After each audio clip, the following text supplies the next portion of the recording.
But you mentioned, yeah, comics have, man, when I started reading comics as a kid, you're right. They just started that climb from the cultural ghetto into, now we're accepted by libraries, teachers, film and Hollywood, and beyond that. It's been recognized the contributions of the great artists to comics, both in the original artwork and in the collectible comic scene, has only grown and increased.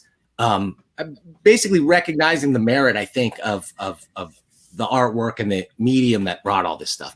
My question to you is this: do you feel like in the last 10 to even 20 years, in the diamond age of comics, did comics as a whole, did publishers as a whole do enough to capitalize on this new image of comics, particularly the new Hollywood dominance? You don't have to go into too much specific. You can always do more in any business. I think in the 70s when Superman came out, the movies with Christopher Reeve, comics were not really benefiting. There was not a lot of product to capitalize on when Batman came out in 1989.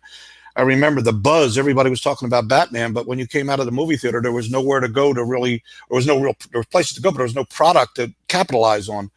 But I think that the publishers, the retailers, the consumers, quite frankly, did a lot to advance the medium to the point where we did a program in Maryland with the State Department of Education on comics in the classroom. That before that was almost unheard of to get a school to talk about comics. The library started carrying comics. The bookstores started to carry comics.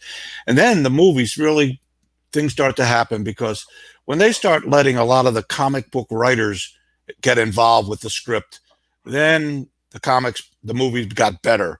And couple that with all the technological advances for special effects. Look at the top 20 movies of all time now. They're dominated by comic books. It's had a dramatic effect on us, and TV shows like The Walking Dead have been great. And I don't want to be remiss here and say, because when we talk about comics, I want to talk about pop culture as a whole, because I also own Alliance Game Distributors, and the gaming stores that are out there, the contribution that they have made to the industry.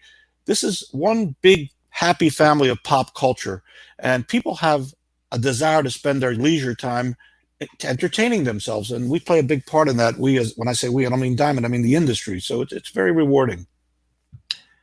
Yeah, I've personally felt like there's more that maybe could have been done, but it's all armchair quarterbacking, right? To take advantage of that stuff, it's a tricky proposition.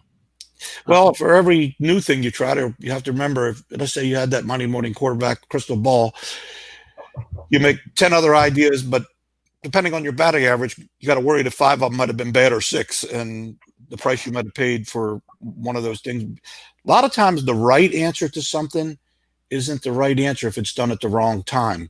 Timing is important. So some things that were tried at the wrong time and maybe need to be tried again because it'll be at the right time, and vice versa. So I'm hoping that with the reopening of distribution and getting the comic book industry back on its feet, that we'll be able to try new things.